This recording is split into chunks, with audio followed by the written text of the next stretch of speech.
Okay, so I'm pleased to present the second lecture of Yoshihiro Tonegawa. So I just wrote a recap of what I talked about yesterday. What I did yesterday was to somehow give you a motivation to define this notion of Brakke law in the setting of geometric layer theory. But if you, as I told you yesterday, if you're not so familiar or don't feel comfortable with these somehow fancy notion from geometric layer theory, you can really think of this Radon. Instead of looking at just how many Radon measures, you can just think of okay. So if you're not familiar, not so comfortable, just think the you have the family of sort of smooth surface. Maybe C2 is enough to to make everything real. Just think of C2 surface nicely moving, and what we are looking at this here as a Radon measure is nothing but just you just think this as k-dimensional Hausdorff measure restricted to this moving k-dimensional surface. Okay, and satisfying in particular this number 6, which I told you yesterday that this condition is really equivalent in the case of smooth case. This number 6 is really equivalent to have this smooth surface, family of surface to be mean curvature. Okay, so this condition 6 is really, in case it's smooth, it's equivalent. Okay, so what I like to do today is, what this inequality gives you today, and in particular today I will tell you about something called Huisken's monotonicity formula that follows from this inequality, which is very important which in the minimal surface case corresponds in some sense to so-called monotonicity formula that Camilo mentioned this morning also. Okay, and I just list a few references for Brakke law. There aren't that many references, I must say. I mean, there are a lot of books on smooth mean curvature law, book by Collins, and there's a nice book by Brakke, and also recently book by Berrettini and Mantegazza. There are many actually books that describe the mean curvature law. Some are more geometric and some are more analytic, but there aren't that many, or there are not so much references just specifically talking about this Brakke's mean curvature law. And I just listed the 3. There are some others, I think, but just as a starting point, there's a book by Tom Ilmanen that appeared in '94, talking about something about analytic regularization, which I don't talk about much in this lecture. That comes from MS, I think. And there's also a nice lecture note by Brian White. I think that's a lecture note taken by Otis Chodos. And also, I have a short book, it's about 100 pages, that is supposed to be available in a few months from Springer. And I was hoping that this book will be out by this time, but unfortunately, the publisher wasn't, it took more time than I thought. So this will be, I think, available in March, I think, in a few months. So if you're interested, please buy this book. Advertisement for this. It's actually the same title as the title of this lecture. So, Introduction to Brakke's mean curvature. Okay.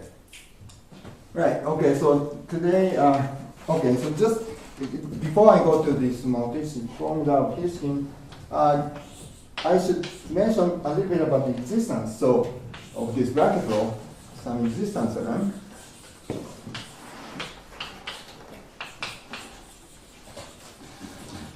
Why we have these on Brakke law. So there may be, I just list a few things. One source of one thing that you end up having this Brakke law in is so-called this Allard equation. Okay, so this is an equation that of this form, where u is the function.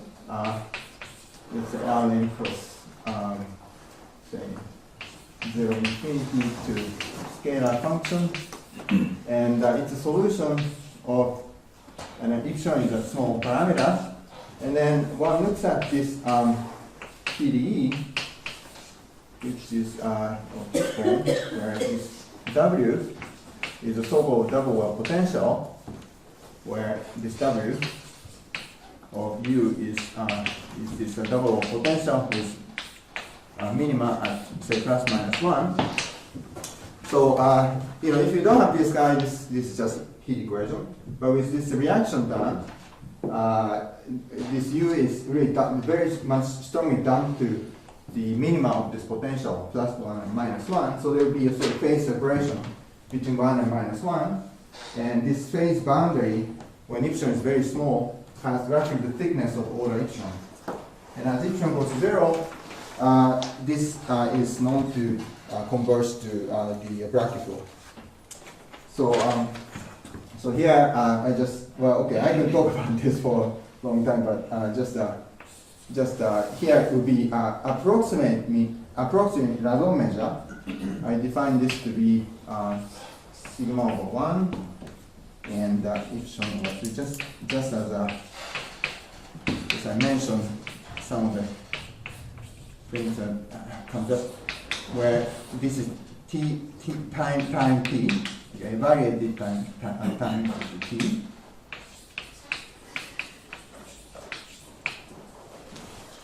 Okay, so this is sort of this is a measure which more or less is like a surface measure where sigma is really a constant coming from potential. Yeah, so this is just a constant. Yeah, constant. Okay, so I don't talk about this much, but I just very quickly tell you that because of this phase separation, you have this separation of 1 and minus 1, and most of the energy is concentrated on this very thin region of size about epsilon. And so this is more like the approximation of the surface measure. And something one can prove is that the limit of this surface energy as epsilon goes to 0. Okay, so this is also a very interesting problem. But so one can prove that there exists a limiting measure mu t, which is the limit of mu epsilon t as epsilon goes to 0, okay, for all t, or maybe, yeah, okay. Actually, I have to assume something for initial data, so with some appropriate initial data, so which I don't write, is a Brakke flow, okay, Brakke. Of codimension 1, okay. It's a codimension 1 interface. I think this workshop is supposed to be interface, so this is something that's very relevant. And this is proved by Ilmanen in '93. And also, I did something about this. That is, Ilmanen's proof didn't prove that it's k integral, but I proved that this is k integral. Okay, that's 0.3. Okay, just as I mentioned. So these two works combined tells you that this limiting measure is precisely the Brakke flow that I discussed here. And okay, so that I can talk more about this, but so that's the end of the. So this is so-called diffuse interface problem, and in the limit you get a so-called sharp interface, and you get a Brakke flow. Okay, so that's one place where you see this, and the other place is the so-called level set method. Here also you get the Brakke flow in a regular sense, and this is work by Evans and Sprague.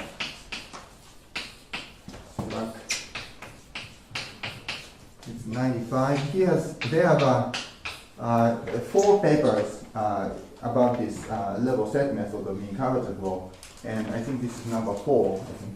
And but in this paper, first of all, level set method is the one that you try to again, u is the scalar function. The scalar function. And the idea of this level set method, I just tell you very quickly, is that the scalar function idea is that each level set is supposed to be moving by mean curvature flow. Okay, so each level set. So let gamma t to be x where, okay, so maybe alpha is fixed.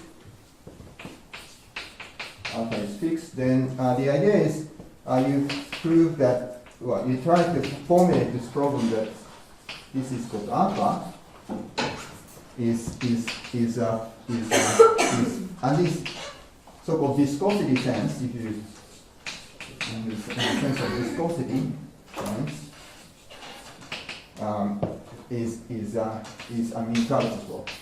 Okay, so what this means is that, well, at least formally, you hope that you find a solution such that each level set is moving by mean curvature flow.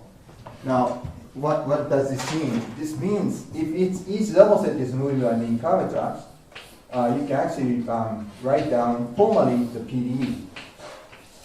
This formal PDE would be something like this. Okay, so the left-hand side is supposed to be the velocity of level set. That's something you can formally at least argue, that this should be the level set velocity, scalar velocity, not velocity vector, but scalar velocity. And this side is this mean curvature, scalar mean curvature of a level set. Then they're supposed to be equal, then you have a mean curvature flow, at least formally. But of course, because of the, you see, you might be dividing by zero, and there may be a place where gradient is zero.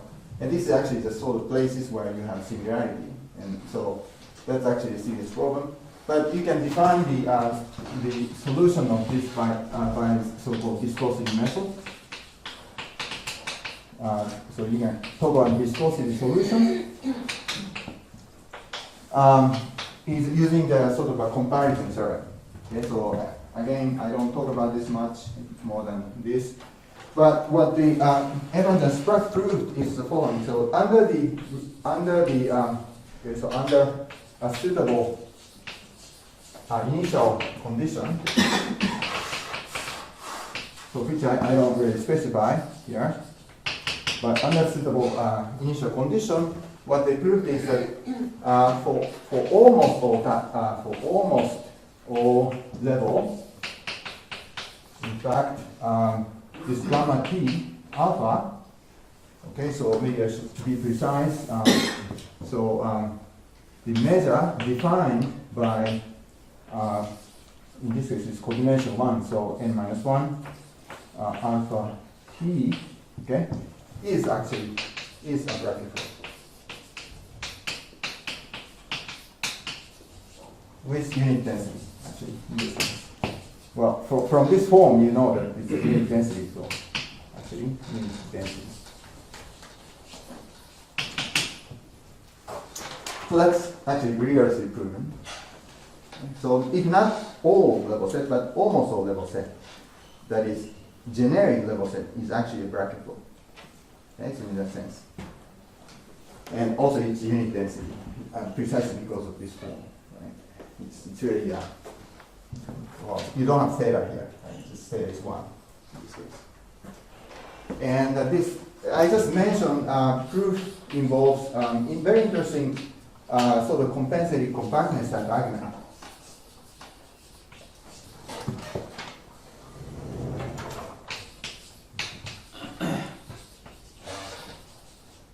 Yes, argument.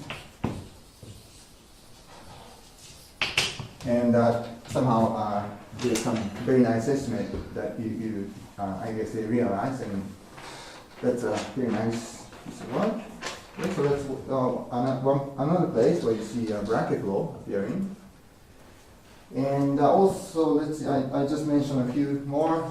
The others is so also Brakke flow arises as a result of so-called elliptic regularization method.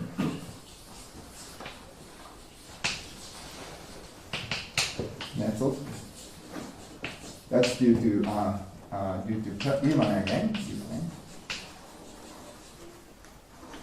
Okay, that's I don't talk about this again.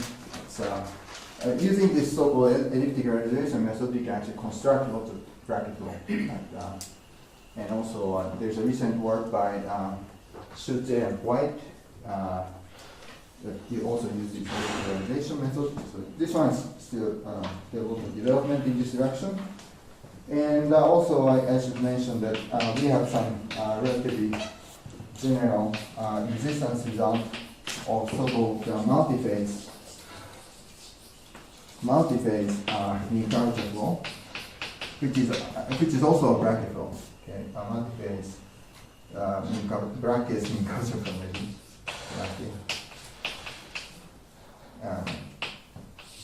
That's just appeared just 2 years ago. This result, I don't talk about this, but this is the one that if you're given a closed set, which is codimension 1 set, which is can't be rectifiable, starting from that, you can actually construct a global in-time Brakke solutions. So something like networks, for example, if you're given the networks in 1D, on a plane, if you're given networks, then you can actually evolve these networks globally in time in a nice way. By the way, kin is Lamikian here in the part. All right, and also during this lecture, as you mentioned, also the nice work by Felix Otto, this flow. Otto discussed the this type of multiphase mean curvature flow under the so-called assumption. I guess Felix is going to talk about this later. Okay, so the record has this under the assumption that the convergence is sort of nice in some sense. It's, if you don't have any kind of vanishing or some bad multiplicity happens, and then they also get the Brakke flow as a limit of this threshold in the method. And so that's another place where you have Brakke flow. And also, okay, so these are the ones, and each existence theory actually gives you the Brakke flow satisfying these, but typically you have more conditions than that. For example, yeah, you may have some. All right, which I probably don't talk about as much, but that's sort of the common property that you have for Brakke flow, but you have more usually for the depending on the specific way that you construct these solutions.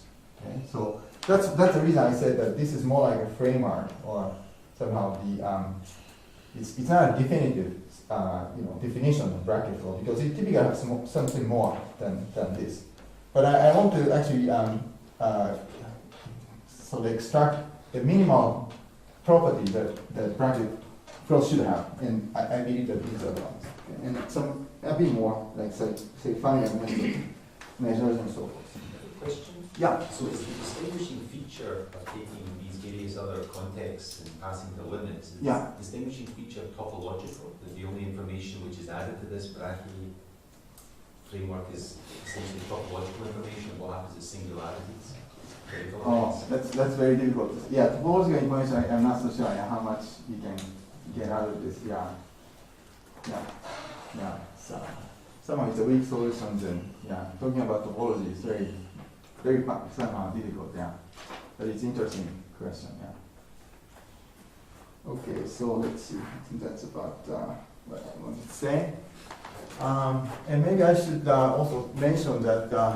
Okay, I forgot to mention one thing, but here I formulated this problem so that the velocity of motion is just mean curvature of the interface, but you can actually modify and maybe for the people who are interested in say fluid mechanics, for example, you can add some extra sort of background phase flow field, for example, which is like say flow field, and as a sort of inhomogeneous term.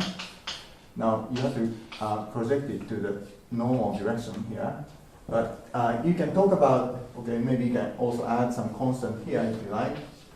So you could talk about the interface motion, which has, for example, this kind of problem where U is sort of a given flow field, for example, where this interface is moving by this flow field, but also you have this kind of a bit of a phase, so surface tension force that is here, and so now there's also some resistance result with this type. I have some works on these directions where U is just say given sober functions, not necessarily regular, so that this could be a solution of some say fluid flow equation, say Navier-Stokes, Euler, then you have to define this function as a sort of trace on this moving surface, and there's very, very interesting various questions in this direction as well. This is really like the analogy is this is like heat equation, heat equation with some extra inhomogeneous term, right? This type of analogy is if this is just heat equation, then adding this is some kind of sort of having an homogeneous term. And what kind of regularity you can impose on this, that type of things is also an interesting question. All right, so that's about existence theory that I want to talk about. And then the next thing is the Huisken's basic formula.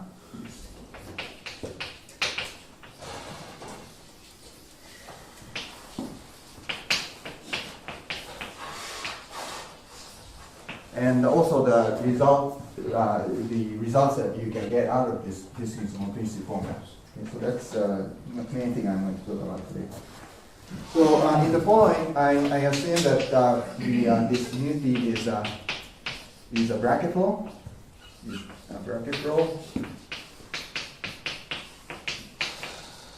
In the following, in this section. Now the first proposition, let me just go one by one. Some more basic things. Right. Let's see. So first proposition. One is that with this assumption of number 6, we can have the following sort of semi-decreasing property. Let's phi to be a C2 function with compact support, which does not depend on time. Okay? So just take any C2 function which is non-negative with compact support, and also we set this number C to be the C2 norm of phi times the support sup of, maybe I just have I prime is some time interval, and the t of I prime of mu t of support of phi. Let this set C to be this sort of specific constant. Okay, just I'm going to use it. Then the conclusion is that then the claim is that this function, as this guy minus c times t is, well, think this as a function of t. Okay, so just think this is the integration of phi with respect to this Radon measure. I think I forgot to introduce this notation, but this is really like integrating phi with respect to this measure. Minus constant, this constant times t is monotone decreasing. Monotone decreasing in time, okay, in t. Well, t in I prime. Okay. So you have this nice decreasing property in time. Well, that's somehow first things I have to mention. Yeah,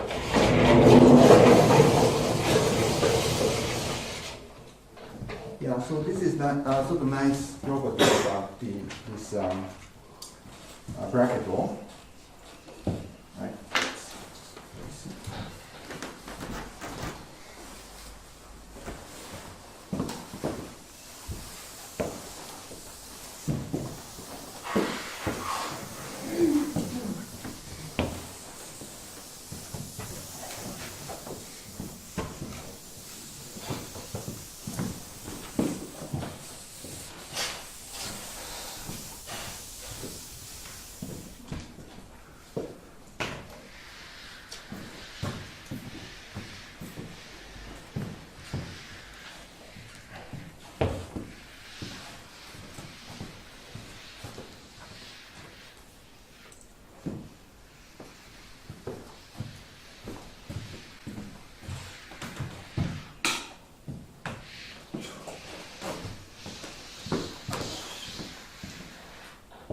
Okay.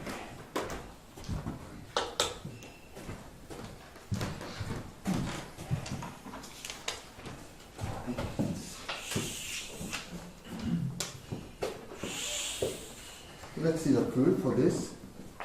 This is very easy.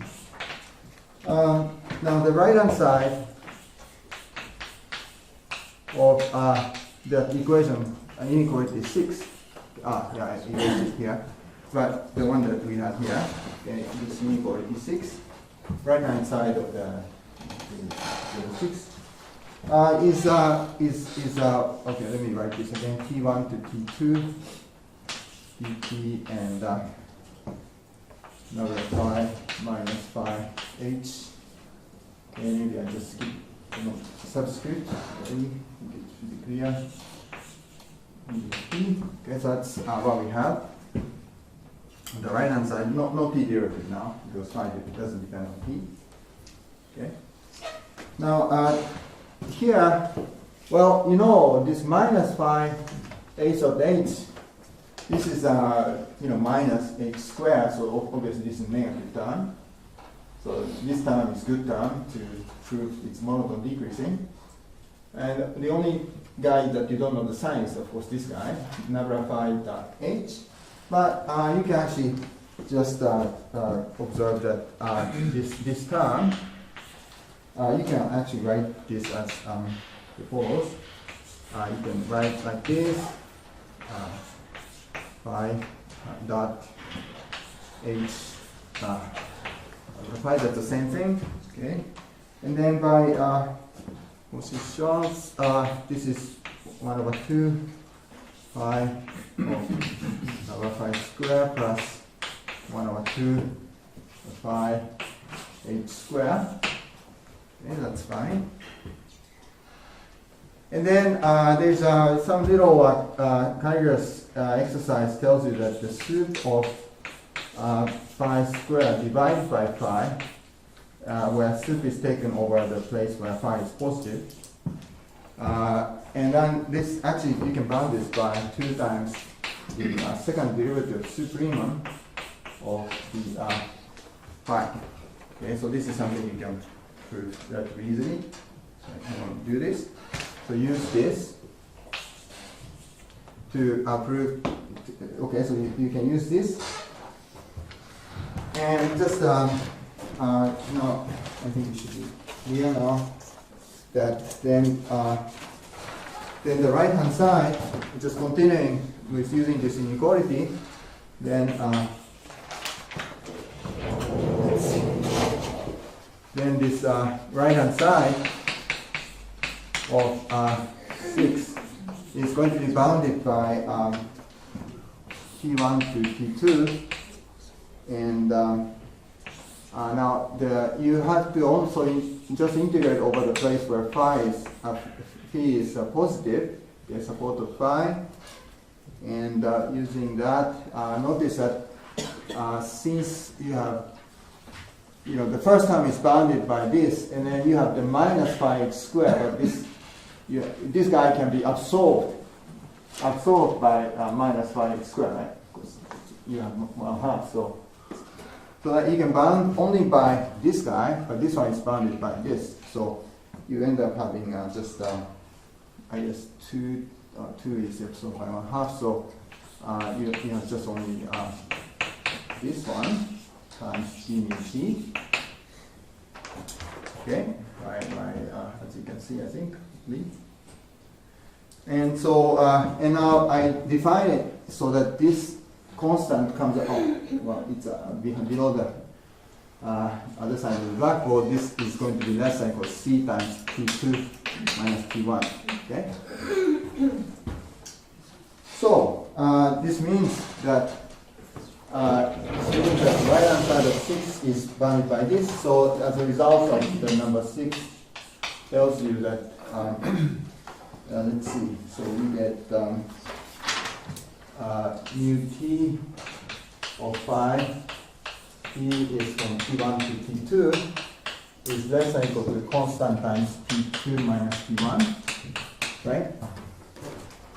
Okay. Left hand side is, as you see there, and this tells you basically that this tells you that mu at t2 of phi minus c t2 is less than or equal to mu of t1 at phi minus c t1. Okay. So that shows that it's actually monotone decreasing in time. Okay. All right, so that's fine. We prove. So as a corollary of this proposition 3.1, you get the following nice sort of decreasing property with respect to test function. So the next thing I'd like to claim is there exists a B, which is the is a sort of bad time where so this is B is at most countable set.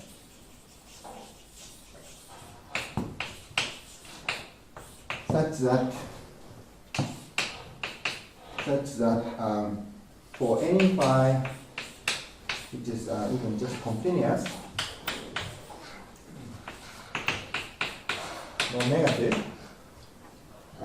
this mu t of phi is continuous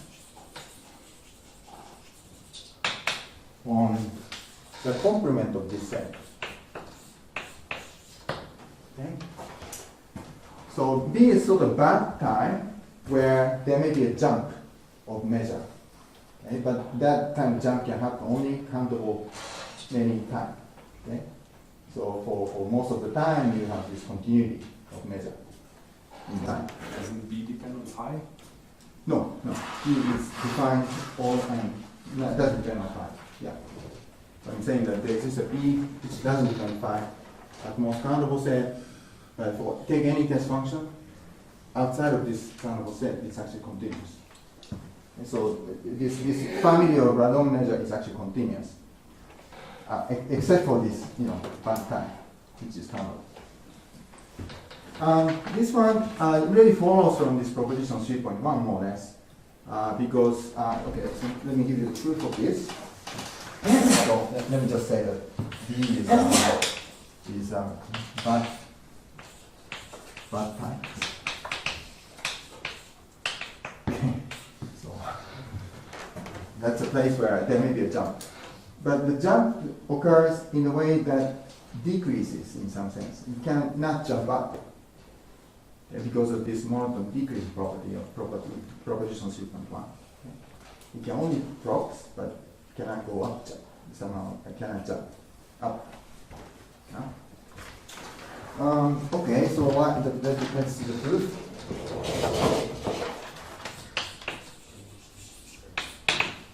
Is that okay? Now just to choose a countable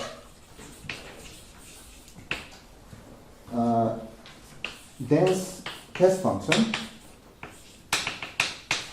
which is C2 compact Rn R plus. Which is dense in C compact plus in signal Okay, so you can choose such things. That's sort of you can do it. Or any continuous function. I mean, you can choose some, and this, or you can go into C phase if you like, but C2 is not. Is signal. And then,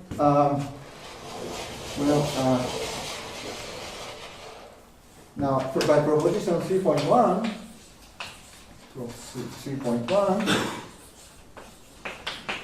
we know that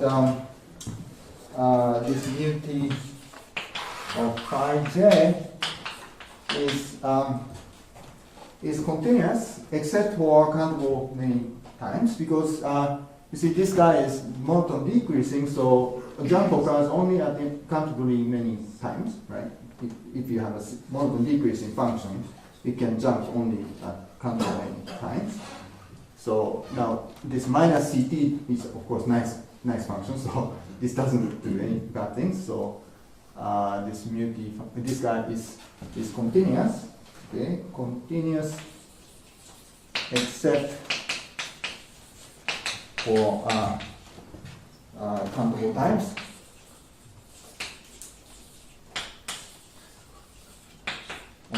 I, okay, that I hope that's clear. And just collect all these bad times. Okay, just collect these such discontinuity times.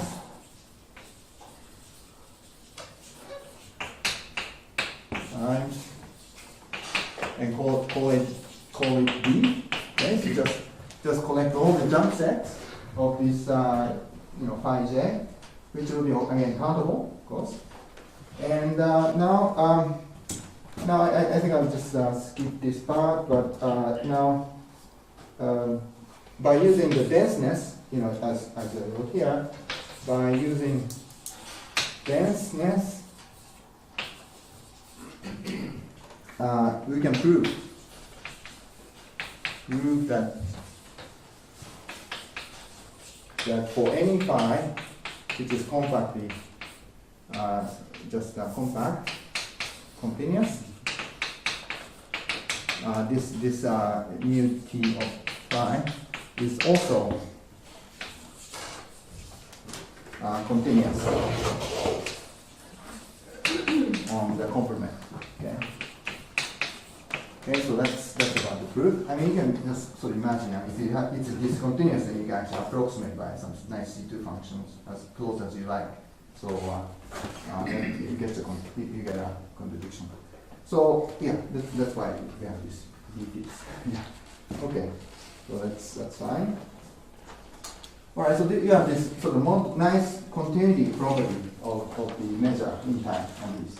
And as I said, you only can drop. You cannot jump up because of this monotone decreasing property.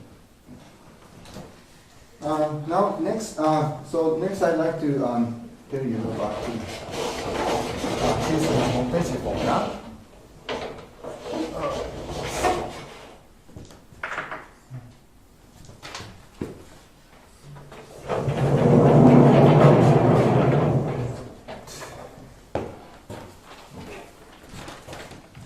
Nice intermission every time.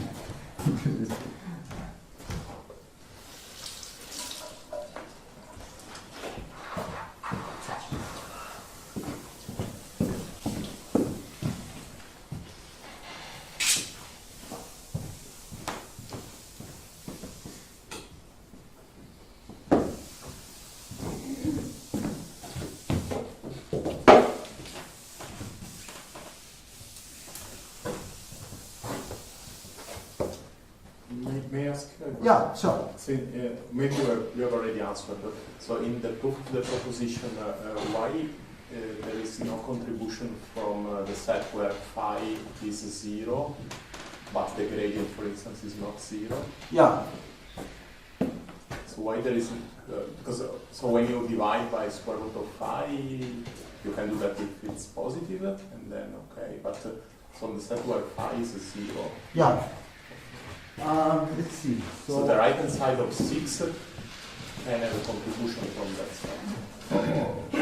That one, yeah? 6, right hand side, yes. Well, first of all, first that over the integration, you can first restrict yourself to the place where phi is positive, right? Yes. Yeah, and then after that, but why can you do that? So when you have this gradient of phi, yeah, scalar product with h, that can be non-zero on the set where phi is 0.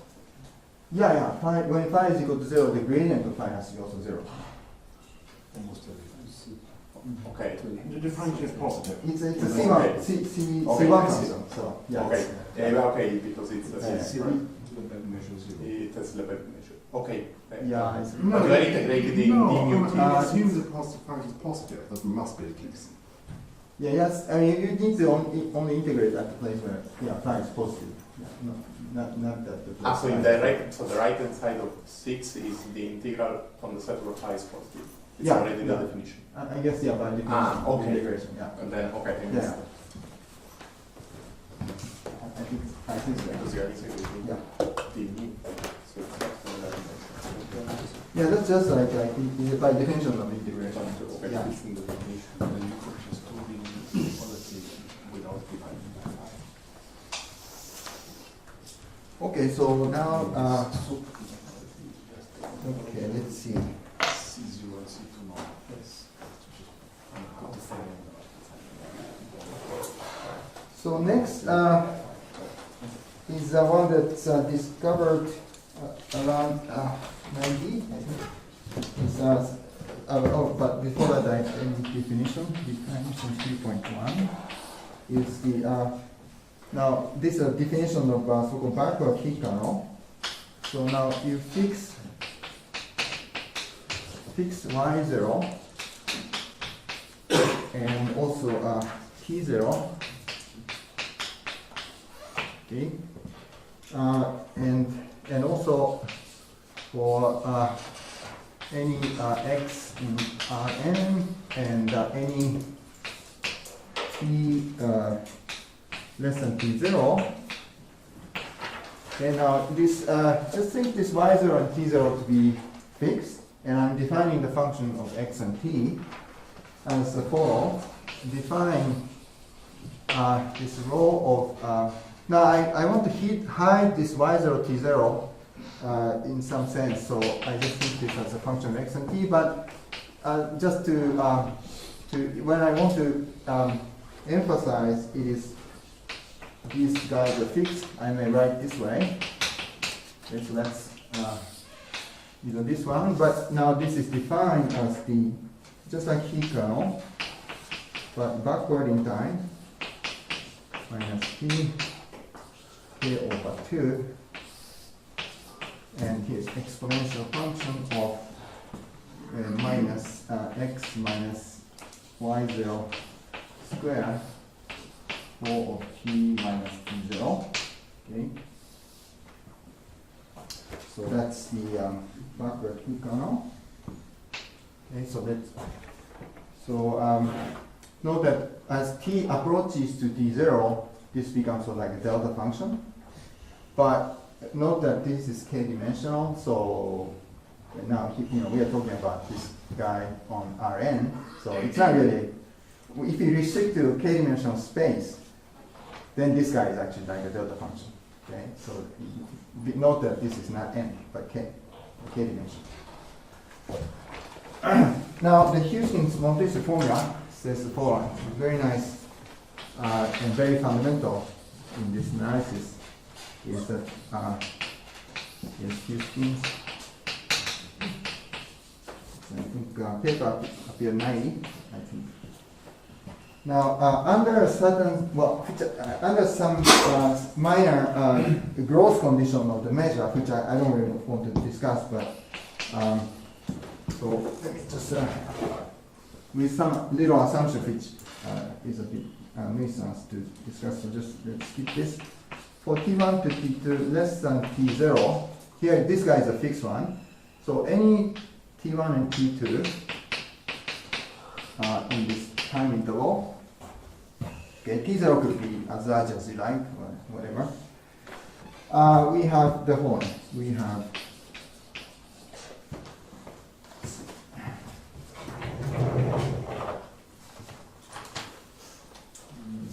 this formula is Rn of rho of xt mu t is t1 to t2 is less than equal to minus of t1 to t2 dt and Rn, and here is h mu t minus, let's see, another rho. Now here I'm going to explain what this is, but let me write this for now, of square rho mu t. So this holds.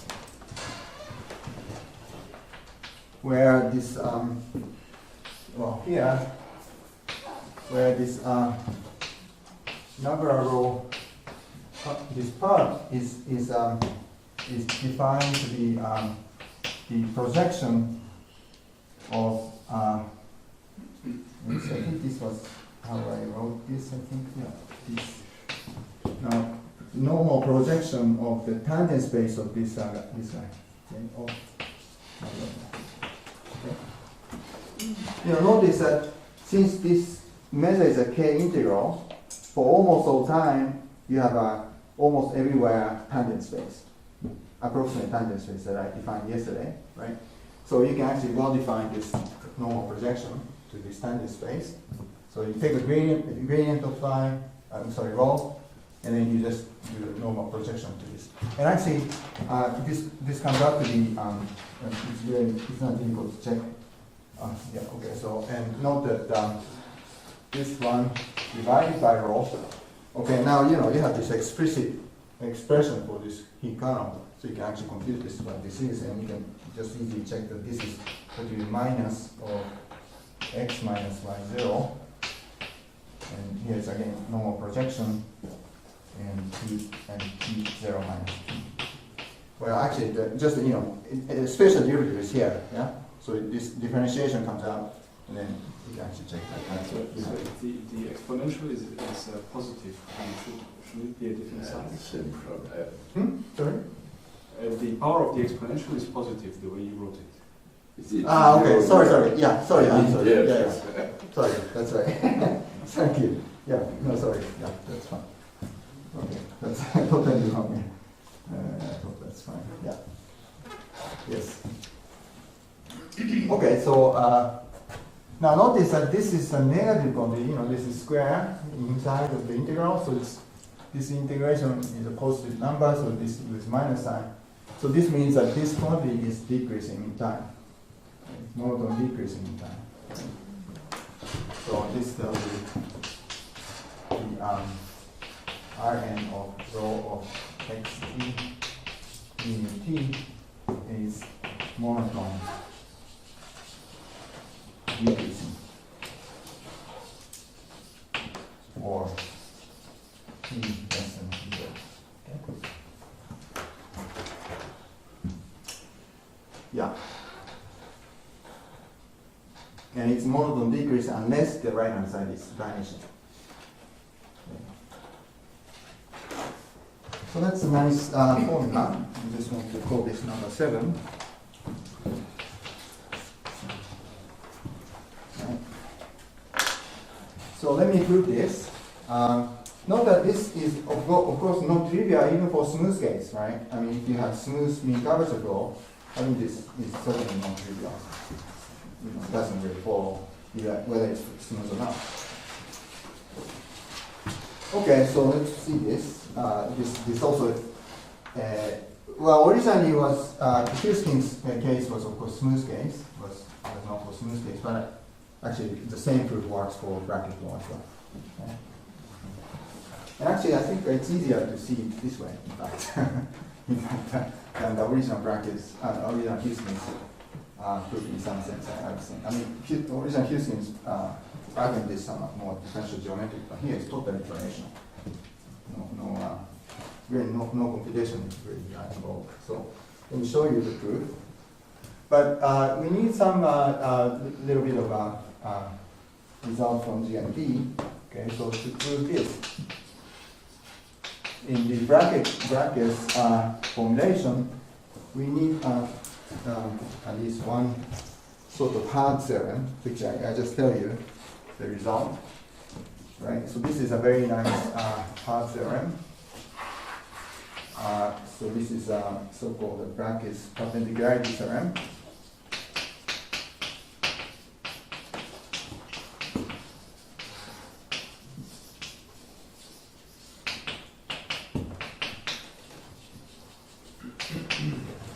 That's the proof is in the Brakke's book in chapter 5.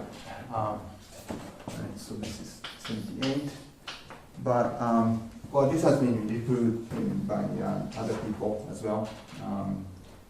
So it's now what this claim is for is this is 3.2. Let me put the number. So theorem 3.2. Okay, so this says the form is for k integral random measure mu. Okay, so given a k integral mu, which has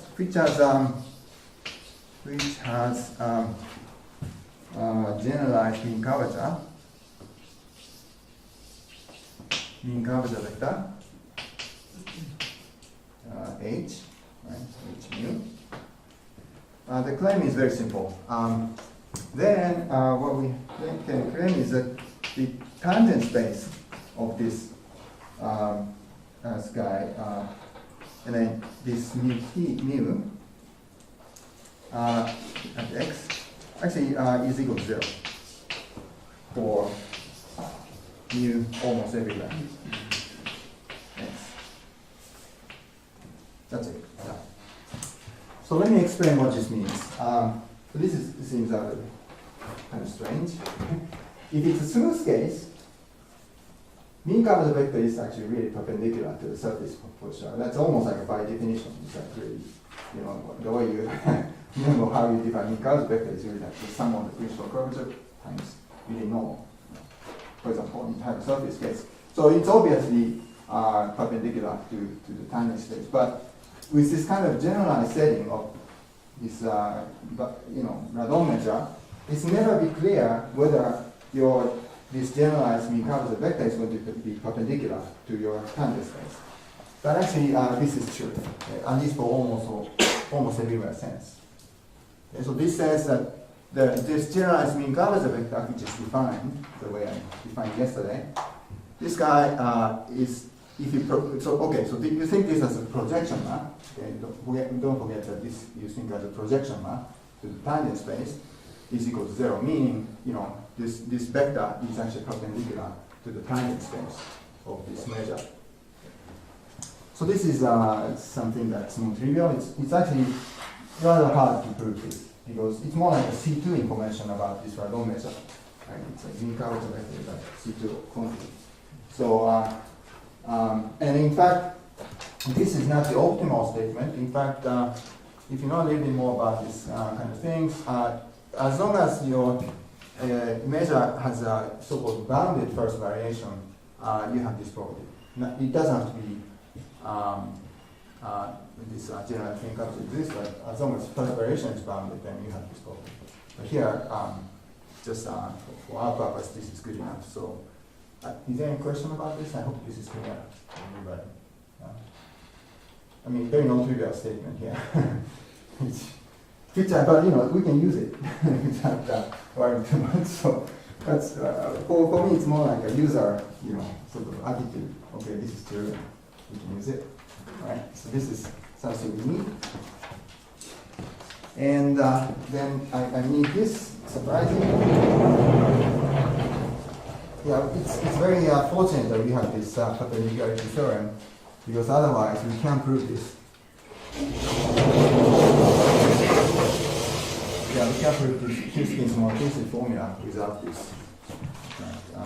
You will see it in the computation. So the current being considered had no boundary, right? Well, actually, you could have a boundary. Yeah, but its expression should be more complicated. No, it's the same actually. It's the same? Yeah, with respect to surface measure, that's the point. So the boundary, measure doesn't count. Oh. Yeah, you see, this, if you think about surface measure, boundary is the measure 0 set. Yeah, so actually this holds even if you have a boundary. Yeah. So this is very general statement.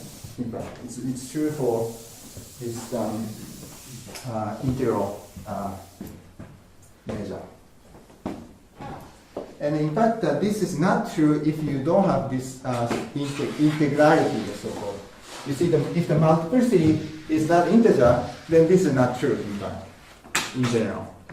So that's why I like to talk about this integral setting, because otherwise you don't have this property.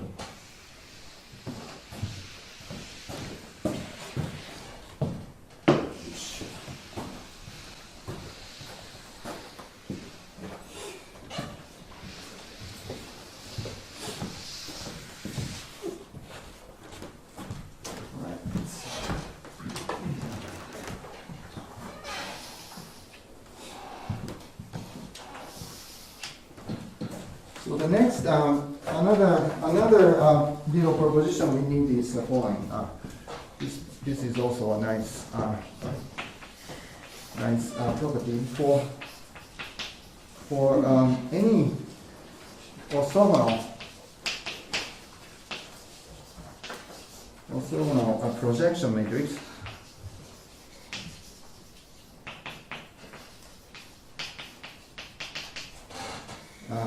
To k-dimensional subspace, say, let's call it S. Okay, just S. Again, when I talk about k-dimensional subspace, I identify it with the projection map to this space. Or maybe Sij. Okay. So S is a k-dimensional subspace, but at the same time it's also a projection matrix to that subspace.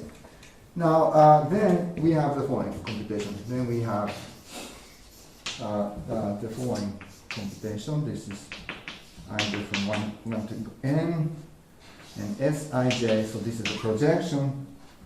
Now you take this Brakke-Hikano, and so you compute the Hessian of this row, okay, and then project to this subspace, take a trace, plus the orthogonal projection of this gradient of row divided by the square of row, plus the row in P. This actually is identically equal to 0. And so this is a very nice identity. This is 8.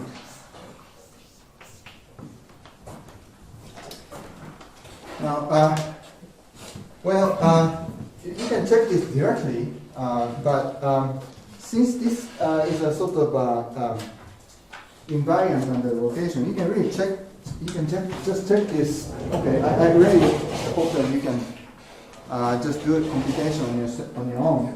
So you can check this with just S being just identity, here's K. Anyway, in this case, just compute, just check that this is true. And just by direct computation, you can check that easily. Here's one identity matrix, K by K identity matrix, and 0, 0, 0. Okay? Just compute, and you can check that this holds. Okay. So this I just leave you as a. Well, can you remind what is S perpendicular? Yeah, S perpendicular is the orthogonal projection to the complement of the subspace. Yeah. So this, yeah. Okay. So maybe I should say that S perp is really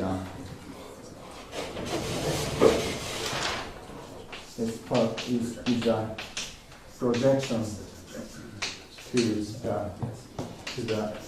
the orthogonal complement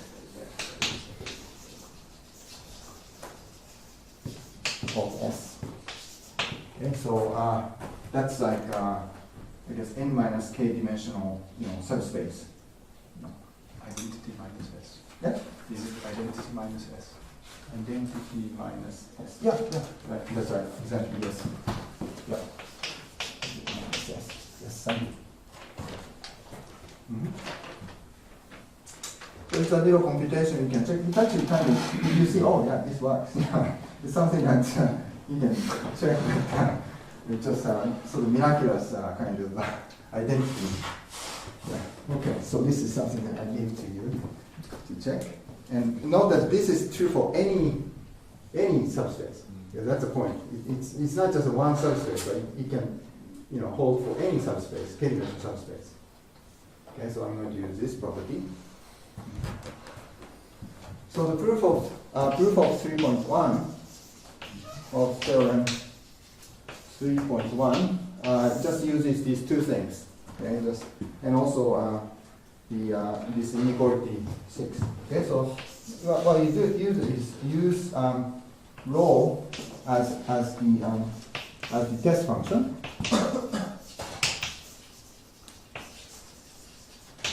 In this inequality 6. Now, rho doesn't have a compact support, but you can always kind of do a truncation and then take a limit. And then that's where you need some little bit of assumption about the behavior of the measure at infinity. But typically you have said, okay, suppose that you have, let's say, finite measure, okay, and then that's fine. Or if you have a certain, say, linear or certain polynomial growth, for example, then that's fine too, because this kernel decays exponentially fast at infinity. So anything reasonable, gives you no problem, okay, to do this. Not having not having a compact support. All right. So this now use this. So then you can check that the right hand side of 6. Again, I just write this. Just as a reminder, T1 to T2, Dt and number rho plus minus rho h. Dot h. Now we have d rho dt.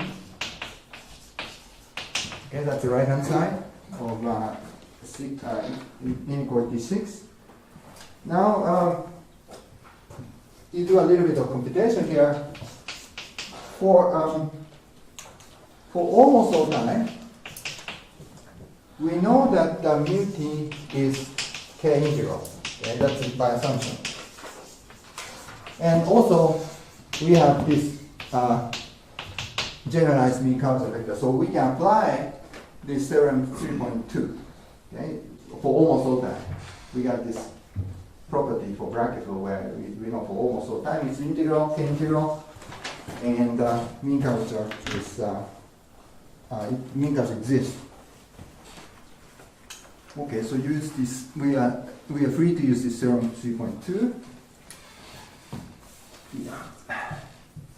Excuse me. Right.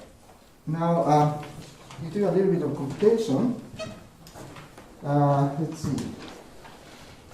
So this right hand side, we use the this country. So how does it happen?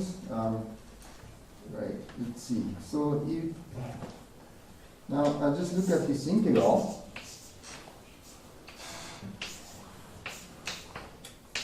Okay, let's look at this integral.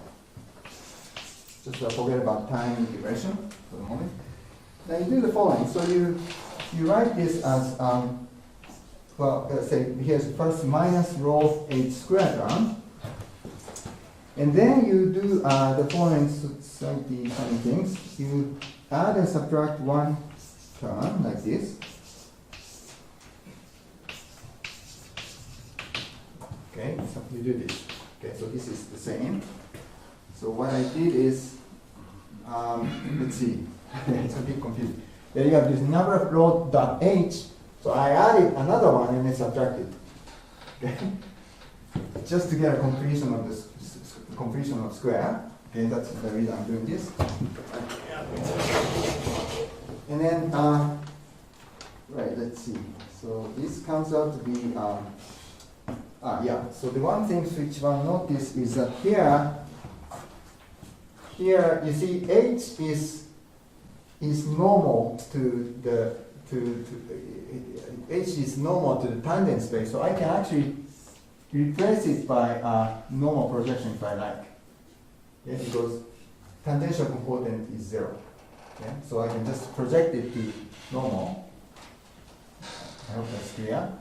And after doing this, you see, here's something here, as you see. You need only the normal direction. And that's why I'm doing this. Now I can complete the square like this, minus rho of H minus another rho over rho square. And then you subtract it, you add it and subtract these same things. Rho minus another rho dot H. Okay, this comes up to be this. It's just completing the square. Yeah.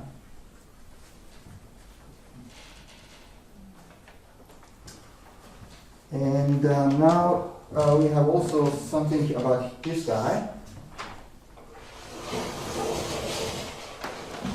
This last term, using definition 1.4, if you see them, if you take a note, by definition 1.4 about the generalized mean curvature vector, this last term is minus another rho dot H by the definition of this generalized mean curvature vector. This you can turn into a divergence of the second derivative of rho. Okay, so this actually becomes the divergence of let's see, px mu of the second derivative of rho. Okay? That's really, the generalized mean curvature is defined so that this is true. Okay, this kind of things can be done. Now, what this is divergence is really nothing but just if I write in a sort of nice, more explicit form, this is really px mu. I guess mu t to be precise. I guess ij and the second derivative of rho.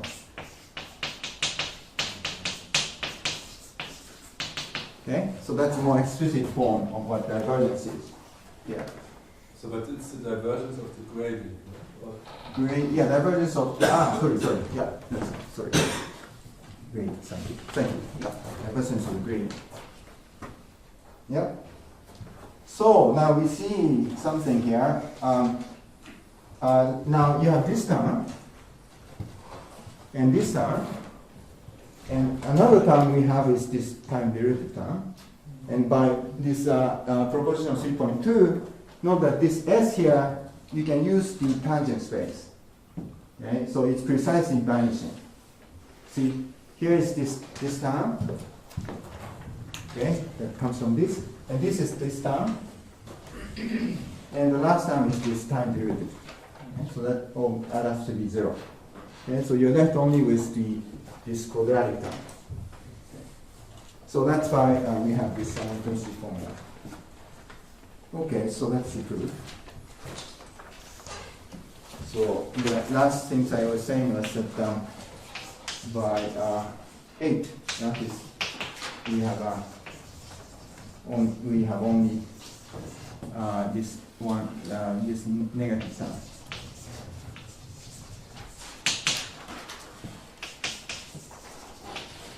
So that's the end. Okay. Yeah, only left is this. And the left-hand side is, we have on the left-hand side. So, that's exactly what we wanted to prove. Okay, so that's the Huisken's monotonicity formula. Totally variational, and you can do more sort of explicit computation on differential geometry kind of things, but it actually follows from this kind.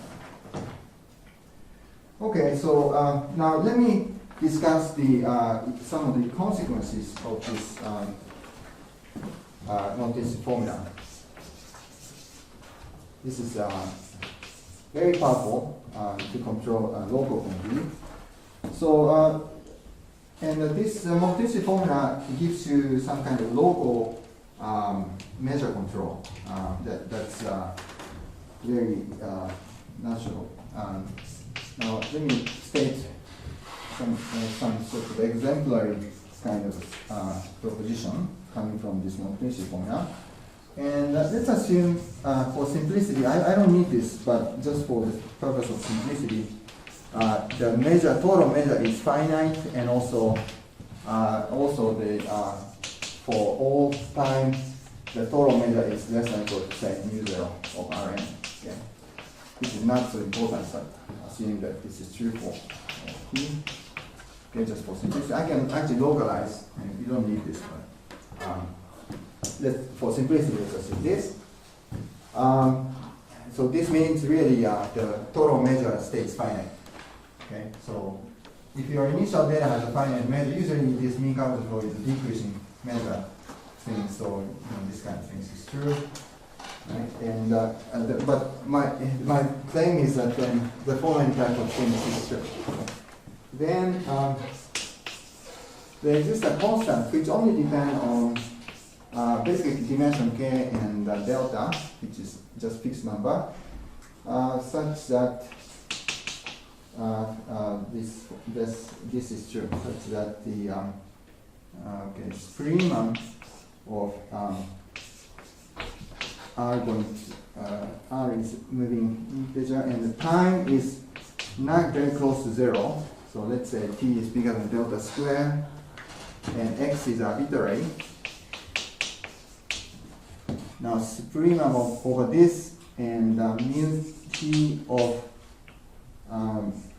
drx, this is a ball radius r centered at x, divided by rk. Okay, this stays bounded by c times mu0. Do I have c? Yeah, okay, I have c. Alright. Okay. I hope this is at t equal to 0. This is true. Okay, so if you look at the measure, how much surface measure you have inside the ball radius r, divided by the r to k, that stays uniformly bounded. As long as you are away at this from a time t equal to 0. Okay, I just don't do t equal to 0. I just think avoid a little bit. It's not so important. But so you have this uniform sort of upper bound of the measure. Okay, which is, of course, it's not so trivial. Coming just from this Brakke flow. Okay. So let's see what it's true. Once you have a monotonicity type formula, actually, if you are familiar with this type of things, I think it's very not so difficult to see. Just for if you have seen this for the first time, maybe it's surprising. Yeah, this really tells you that this surface measure, is very comparable to k-dimensional, nice measure, in some sense, in all the way, in all scale.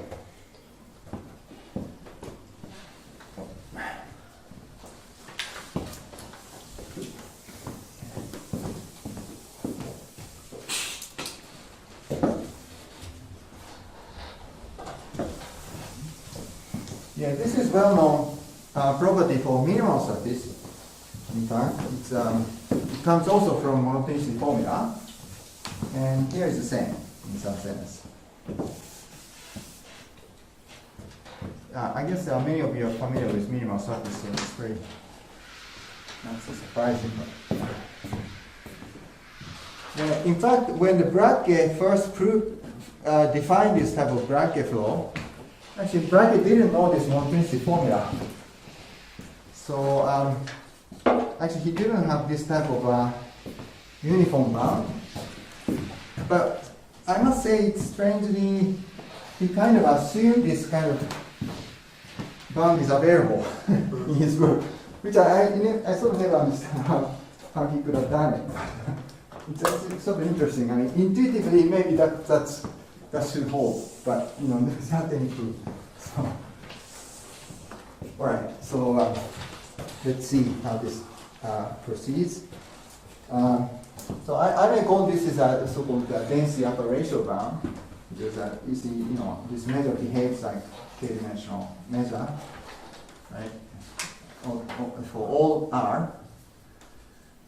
Yeah. So let's see. So let's see the proof. It may look a little bit technical, but let's see. Now, first fix t, which is not away from 0 at least. Okay, so if fix and x is you fix also a point in point x and also r also. Now you just by translation may without loss of generality, we may assume that this x is an origin. Okay, just by translation. Okay, so let's proceed with this.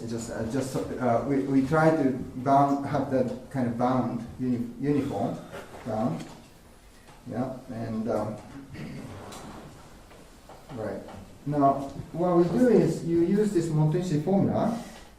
Now, consider the backward Huisken, but I choose this choose the 0 and a t plus r square, okay, and xs. Consider this backward Huisken, which has a pole at 0 and pole at time t plus r squared. So you're looking at, you want to know the information about time t, but you actually take a pole which is a little bit away in time, from t. You just go forward by r squared. Yeah?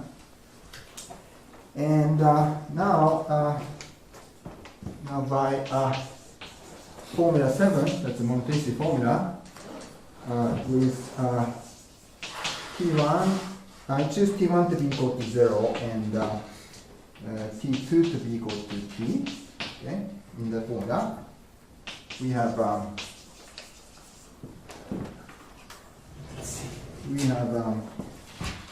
okay, now so just by dropping the right hand side to be 0, we have the following: rho of 0 t plus r square x t d mu t is less than or equal to rho of 0 t plus r square of x and the time t equals 0. Okay, that's I'm using this monotonicity formula. So number 7, I let the right hand side to be just 0. Okay, and then you have this inequality. Okay, this is time t. Yeah, not that t is something here. Yeah, so of course t is bigger than 0. T is bigger than 0, so this is fine. And then now just check what this is. Okay, we have information about time t, so that's good, right? So we are looking at this time t. Right? So this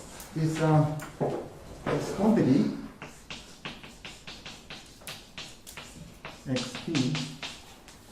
Now, well, this is, if you write down what this is 4 pi r squared to k over 2, the exponential function of minus x squared over 4r squared. Okay, that's let's see. You see, this minus this is going to be just r squared, so that's why we have r squared.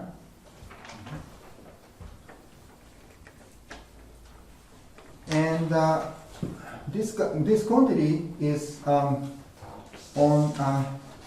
x. Well, if you look at the ball radius r, because that's where we want to know how much measure there is.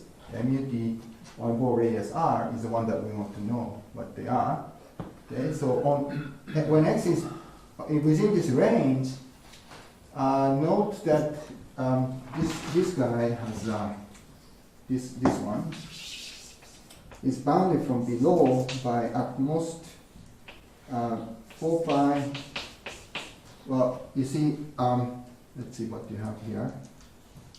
Yeah, k over 2, and the r to the k is another one, times exponential function of minus 1 over 4. Yeah, no. Well, I just put out this r squared here.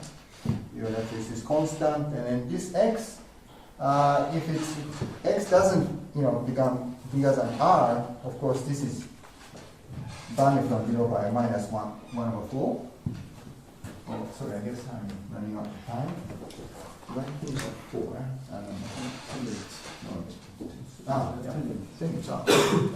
Sorry.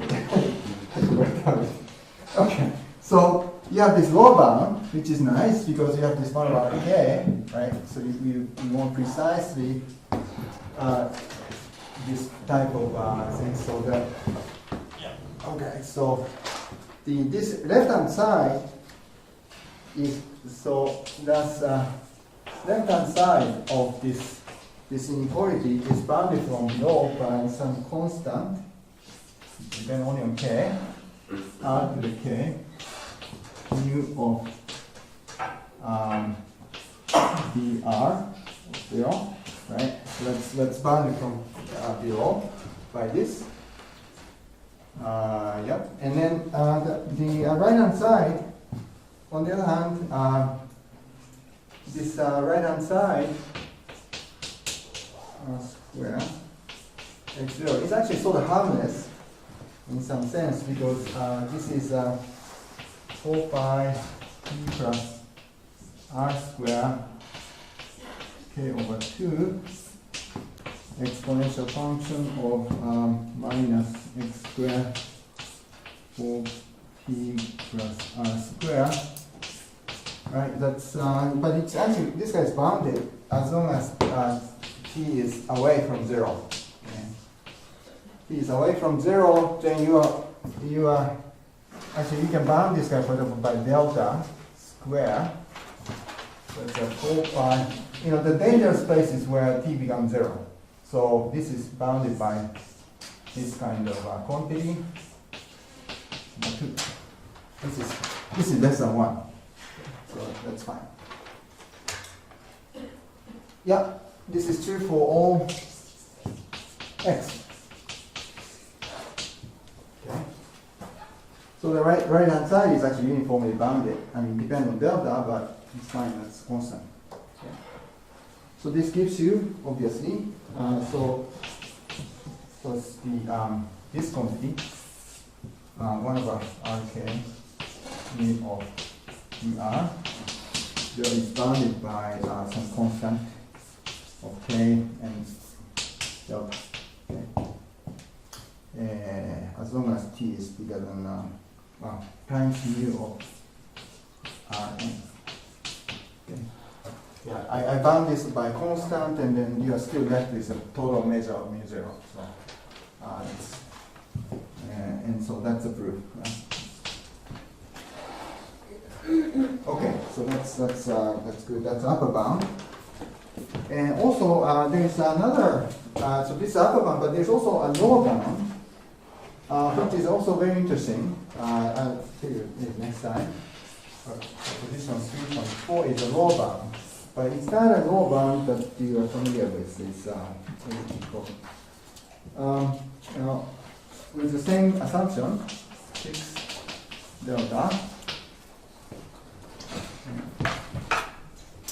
And now there exists L, which is sort of depend on k delta and also total measure, for example,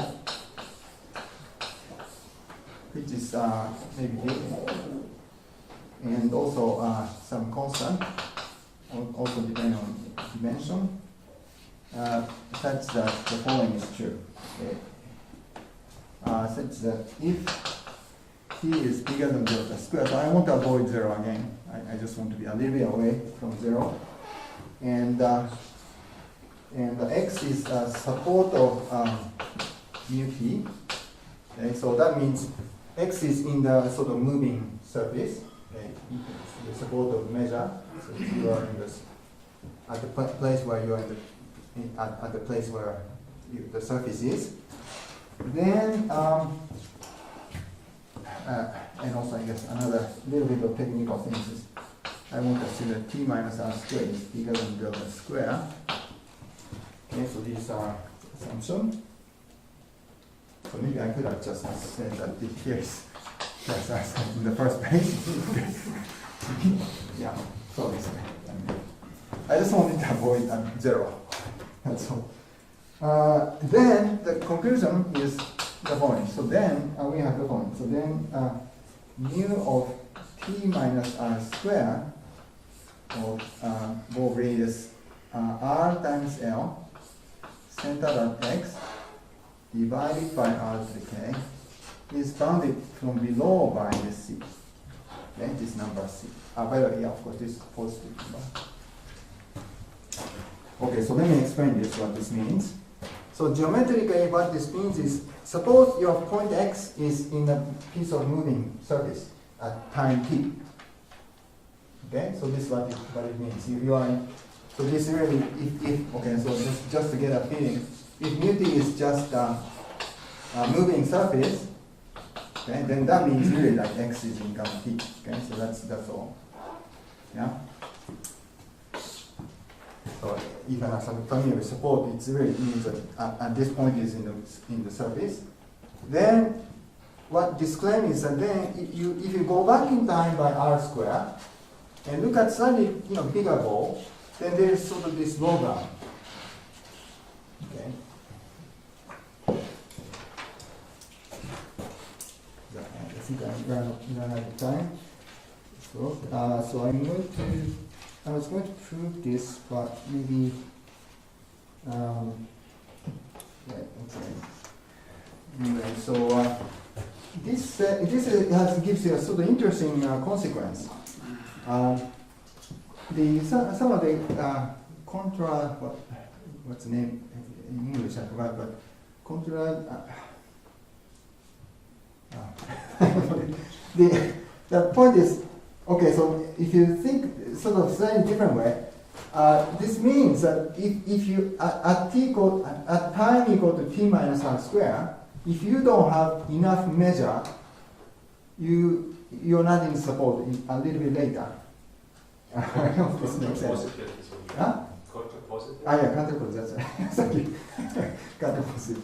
Yes. So if you think about a counterpositive, then yes, maybe I just state that and then it's the last maybe Huisken's monotonicity formula actually gives you is with somewhat similar argument. So maybe I'll just state the contrapositive type statement and ends with that.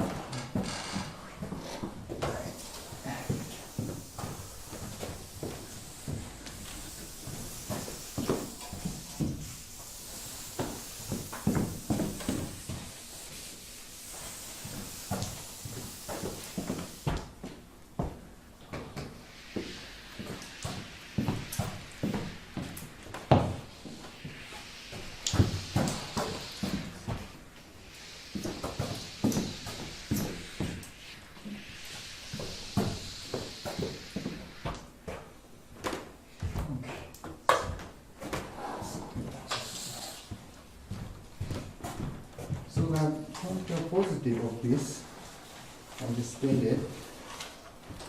So I was going to prove this too, but maybe I just skip that proof. Is that let delta L C be the same.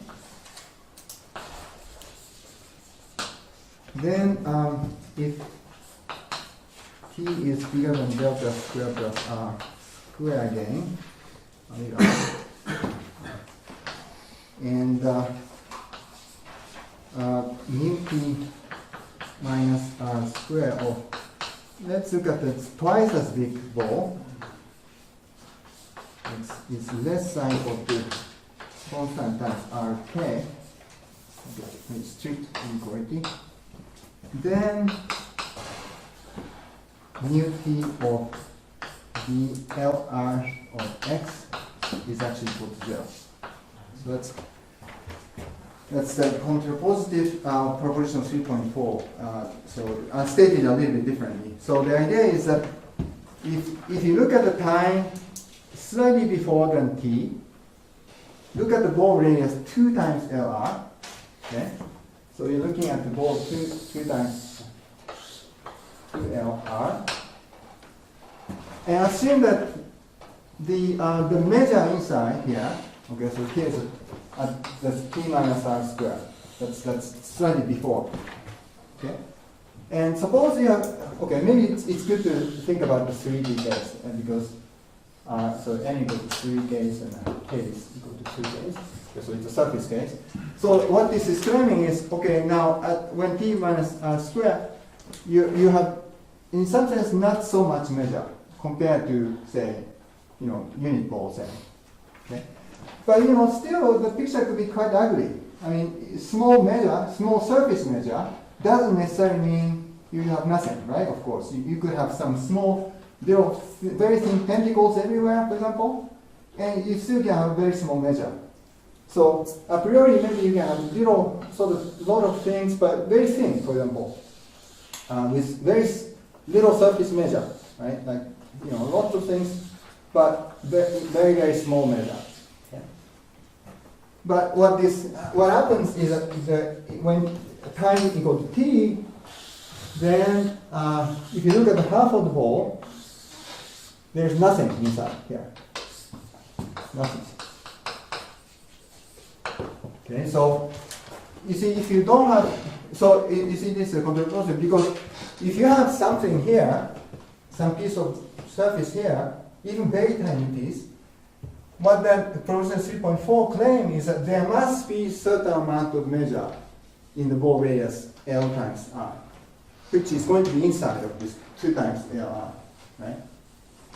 So I hope that makes sense. If you have a little piece here, then if you look at the ball radius LR, then there must be some lower bound like that.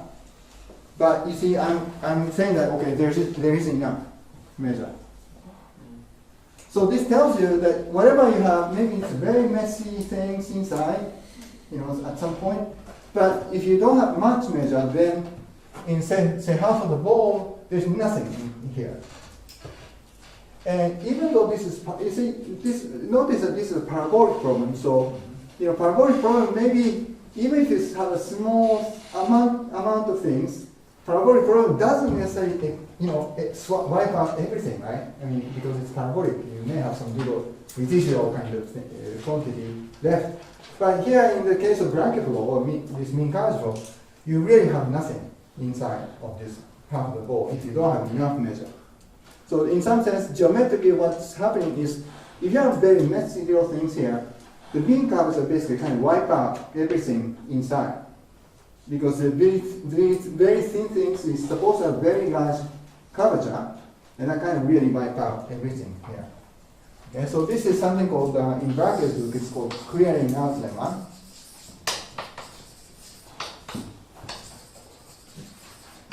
But stated in a rather different way. But essentially, that's sort of the essence of this clearing out lemma.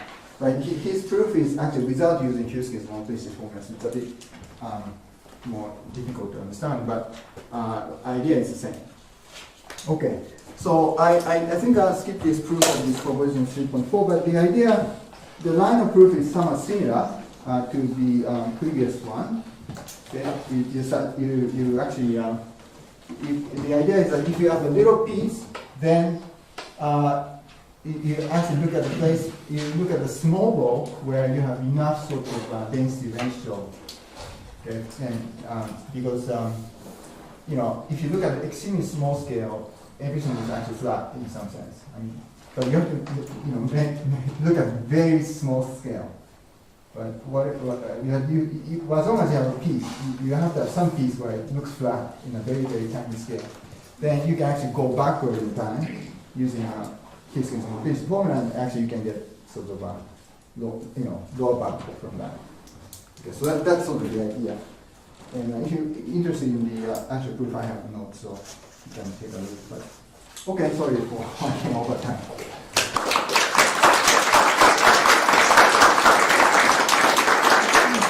Thank you very much. Are there any questions? Steve? Proposition 3.3, you have to wait, which is this sort of positive version, you have to wait for this transient delta squared time Yeah. before you can apply. Is there some means by which you can choose initial measures so that you have an estimate all the way up to 0? Oh yeah. Right. If you assume some reasonable upper density ratio bound at initial time, then you can actually go all the way back in time also. Actually, I didn't assume anything for the initial data. That's why I have to avoid this initial time a little bit. But if you assume that the upper density ratio bound is available for t equal to 0, then this type of argument goes all the way back to t equal to 0 as well. So what I have in mind is, in some sense, what's the attractor of Brakke flow? Because in some sense, there's a transient associated initial conditions, but you collapse onto some lower dimensional, and I put that in quotes, moduli space on which basically Brakke flow is living. And I so guess, it's a yes. collection of measure is Yeah. in some sense trying to parameterize that moduli space. Parameterize modular space. Ah, I see. Yes, you could perhaps say so. Yeah. When I say there's nothing, it is possible there might be some sort of lower dimensional space, but as long as you're looking at the measure, there are 0 measure. So yeah, when I say nothing, maybe I pretty overstated. In terms of measure, there's nothing, but yeah, there may be some lower dimensional things, but you ignore these things for this formulation. So yeah. But yeah, maybe. Yes, that's kind of something I wonder about, somehow more global kind of interpretation of this practical. Like you can perhaps think about, practically, if you're given any surface, you can actually evolve. So you can think about the evolution of any surface, like, or the family of surfaces, or space of surfaces also. And then it would be nice to be able to talk about say, whatever moduli may mean. Yeah. Right. Okay, so thank you very much. Yeah.